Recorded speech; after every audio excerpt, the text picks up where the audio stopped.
Hello again. So in this part of the lecture, we are going to focus on the induction motors and particularly on the three-phase induction motors. So let us discuss a bit of their working principle and a bit of history. Most AC motors are induction motors, in fact, and induction motors are very much favored due to their ruggedness and simplicity. And in fact, 90% of industrial motors are induction motors, and around 45 of electricity consumption is due to induction motors. And the father of induction motors is Nikola Tesla, who conceived the basic principles of the polyphase induction motor back in the 1800s and had a half horsepower model by 1888. So, as the name itself, induction motor, we can understand that that in this process, induction is involved. So when we give the supply to the stator winding, a magnetic flux gets produced in the stator due to the flow of current in the coil. The rotor winding is so arranged that each coil becomes short-circuited, and in this case, the flux from the stator cuts the short-circuited coil in the rotor. And as the rotor coils are short-circuited, then according to Faraday's law of electromagnetic induction, the current will start flowing through the coil of the rotor.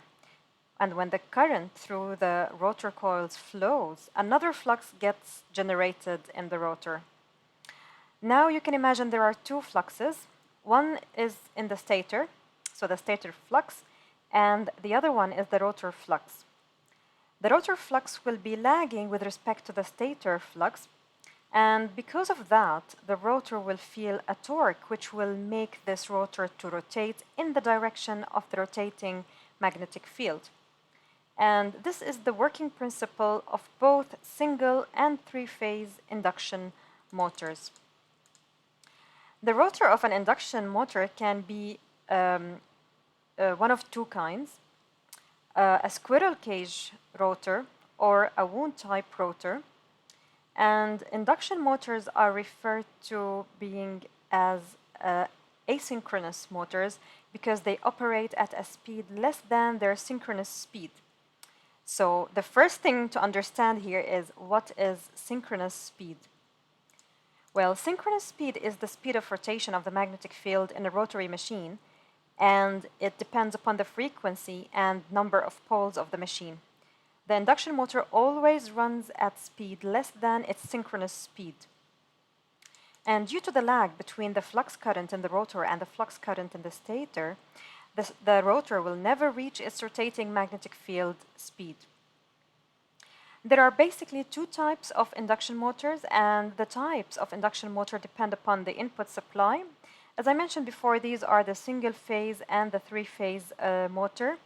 Single-phase induction motors are not a self-starting motor, while the three-phase induction motors are self-starting motor. And when I say that a motor is self-starting, it means that it starts running automatically without any external force applied to the machine.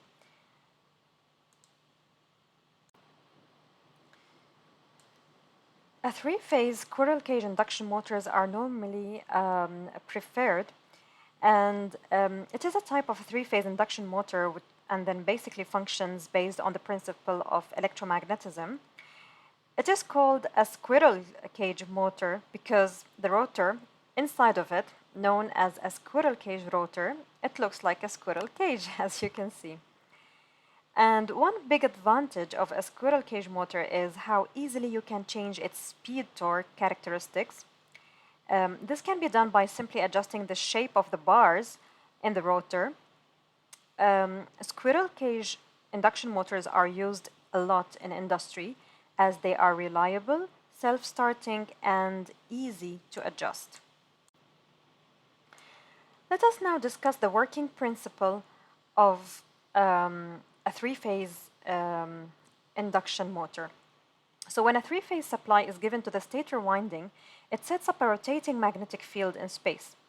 And this rotating magnetic field has a speed which is known as the synchronous speed.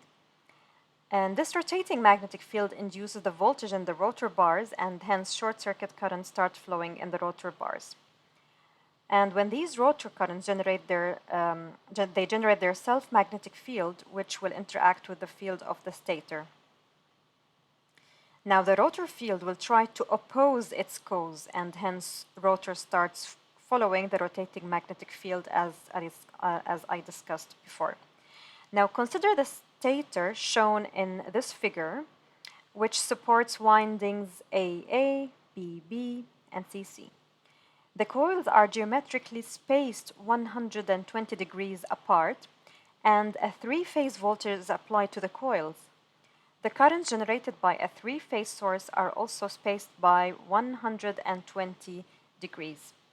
The induction motor may be considered to be a transformer with a rotating secondary, and it can therefore be described as a transformer-type machine, in which electrical energy is converted into mechanical energy.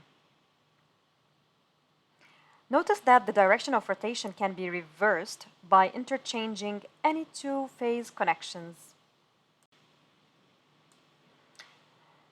Now, if we want to look further into a three-phase induction motor, specifically on its stator winding, we can see that the three-phase induction motor consists of a stator which contains three-phase winding connected to a three-phase AC supply.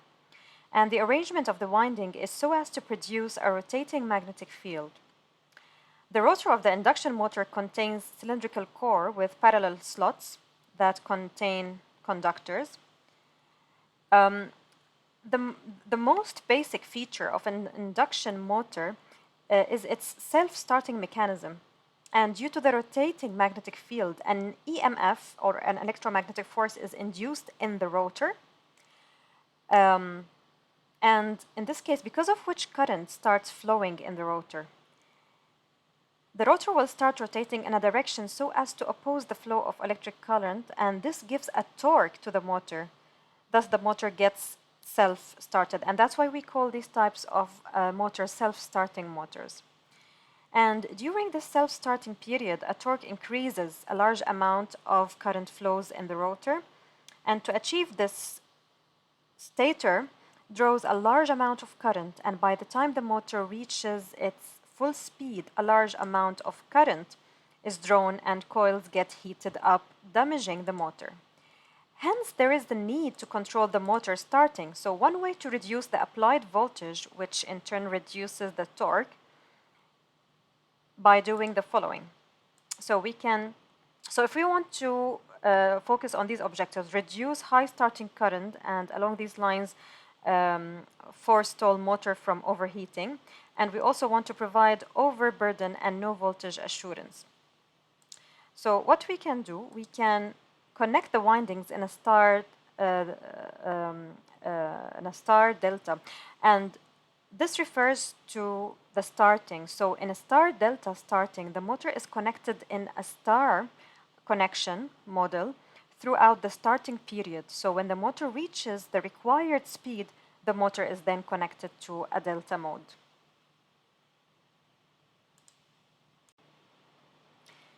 Let's now take a closer look at what happens at the voltages in the three-phase. So similar to a three-phase power system that you have seen before, three wires are used to provide the same sinusoidal voltage, but each phase is shifted by 120 degrees. And at any point in time, if you were to add up the voltage of each phase, the sum would be constant. So when a three-phase winding is energized from a three-phase supply, a rotating magnetic field is produced. And this field is such that its poles do not remain in a fixed position on the stator, but go on shifting their positions around the stator. For this reason, it is called a rotating held. It can be shown that the magnitude of this rotating field is constant, and it is equal to almost 1.5 of the maximum flux due to any phase. And the three phases, which are phase 1, phase 2, and phase 3, they are energized from a three-phase source, and the currents are indicated by phase current 1, phase current 2, phase current 3. And the currents, as well as the voltages, are 120 degrees apart.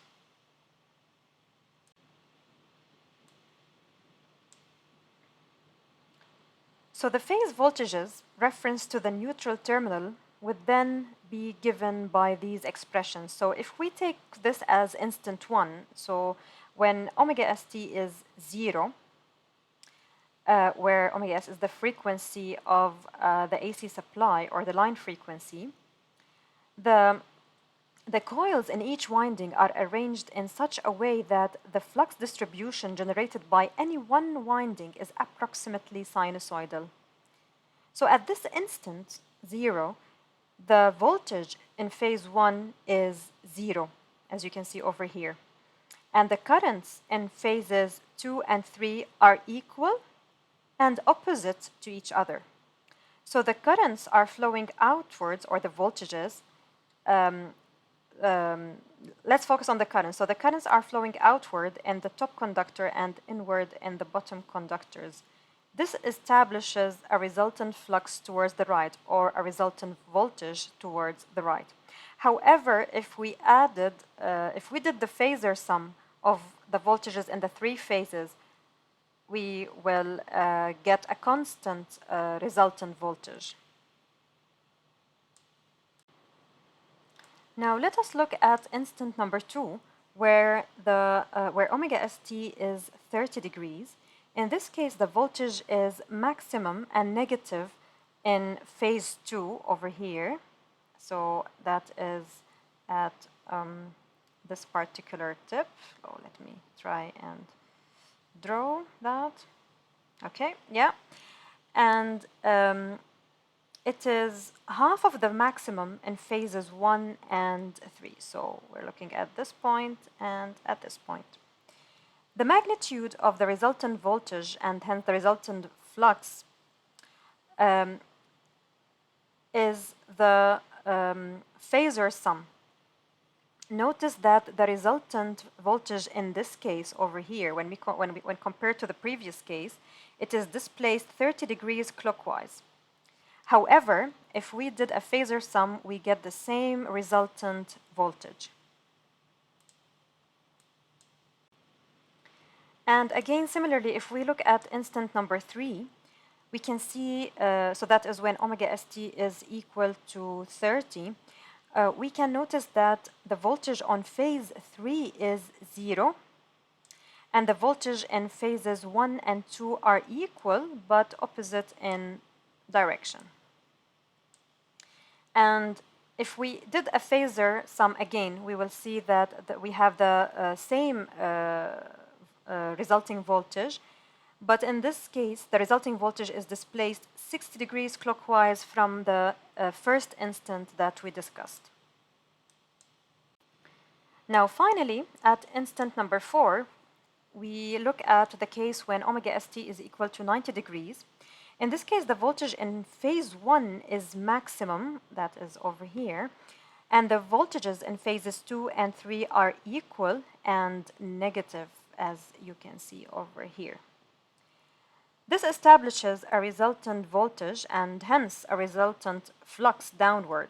Now notice in this case that the resultant voltage is downward and is displaced 90 degrees compared to the position 1. So in position 1, the resultant voltage was here. Now the resultant voltage in this case is displaced 90 degrees. However, we still have the same resultant magnitude for the voltage. So from our previous discussions of instants from 1 to 4, we can say that a three-phase supply produces a rotating field of constant value. If we look that the circular endpoint trajectory is going into this direction. So we will have a constant voltage magnitude, and we can note that in one electrical cycle, the voltage vector rotates 360 mechanical degrees. It is also important to know that at any particular point in time, the sinusoidal flux distribution in the air gap with 90 is always 90-degree lag to the voltage vector. And at any time, the resultant magnetic flux is the same, and it is equal to the phasor sum of the magnetic flux in all of the three phases. And the presence of the air gap, in fact, between the stator and the rotor of an induction motor greatly increases the reluctance of the magnetic circuit, and consequently, an induction motor draws a large magnetizing current to produce the required flux in the air gap. And we can say that the magnetic flux rotates one mechanical revolution for one period of the frequency, and we call this the synchronous speed.